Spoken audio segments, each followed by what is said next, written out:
The Skull and Bones Secret Society was officially founded at Yale University in 1832, but finds its roots in Freemasonry, and takes its symbology from the Pirates and Brotherhood of Death.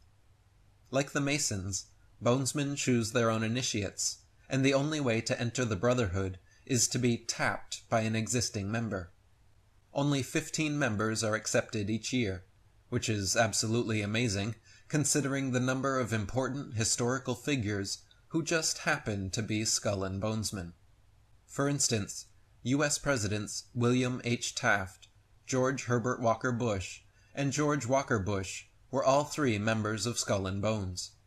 The following U.S. Senators, Prescott Bush, John Kerry, David Boren, Jonathan Bingham, John Chafee, John Sherman Cooper, James Buckley, Chauncey Depew, Frank Bosworth Brandegee, Robert A. Taft, William Maxwell Evarts, and John Hines were all Skull and Bonesmen. Governors Averell Harriman, William Bissell, William Henry Gleason, Simeon Eben Baldwin, and David Boren were Bonesmen, and so were Congressmen Frank Bosworth Brandegee, Howard M. Baldrige, and Jonathan Brewster Bingham.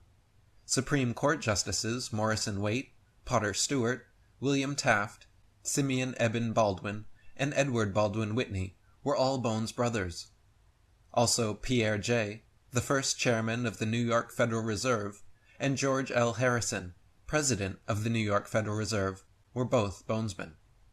Fritz Springmeier wrote, "Investigations revealed that the main purpose of the Skull and Bones is to get as many members as possible into strategically placed positions of power." Robbins stated that President Bush has tapped 5 Bonesmen to join his administration. One of them is current Securities and Exchange Commissioner William Donaldson, class of 1953. Donaldson will answer no questions about the Bones. Right down the line, almost every Bonesman has proven unbelievably successful in his chosen profession.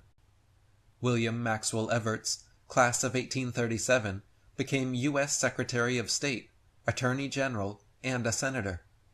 Russell Davenport, class of 1923, was editor of Fortune magazine and created the Fortune 500 list. Amory Ho Bradford, class of 1934, married Carol Warburg Rothschild and was general manager for the New York Times. Richard Gow, class of 1955, was president of George Bush's Zapata Oil Company. Winston Lord, class of 1959, was chairman of the CFR, ambassador to China, and Clinton's Assistant Secretary of State. Founder of the National Review and host of TV show Firing Line, William F. Buckley was a Bonesman, and so was Henry Luce, the founder of Time Magazine, Life, Fortune, House and Home, and Sports Illustrated. Percy Rockefeller was a prominent businessman, founder and vice president of O&Oak Corporation, and sat on the board of directors for over a dozen large corporations. Alphonso Taft was a U.S. Attorney General, Secretary of War, and ambassador to Russia and Austria. His son William Taft was President of the United States and Chief Justice of the Supreme Court. As Ron Rosenbaum said in a CBS interview, "I think Skull and Bones has had slightly more success than the Mafia in the sense that the leaders of the 5 families are all doing 100 years in jail, and the leaders of the Skull and Bones families are doing 4 and 8 years in the White House." Many Bonesmen have graduated with CIA and intelligence community jobs waiting for them too. F. Truby Davison, Howard Weaver, William Sloane Coffin Jr., V. Van Dyne, James Buckley, Bill Buckley, Hugh Cunningham, Hugh Wilson, Reuben Holden, Charles R. Walker, Robert D. French, Archibald MacLeish, Dino Pianzio, William and McGeorge Bundy, Richard Moore, and George Bush are all Bonesmen with U.S. intelligence agency jobs. As Yale professor of history Gaddis Smith said,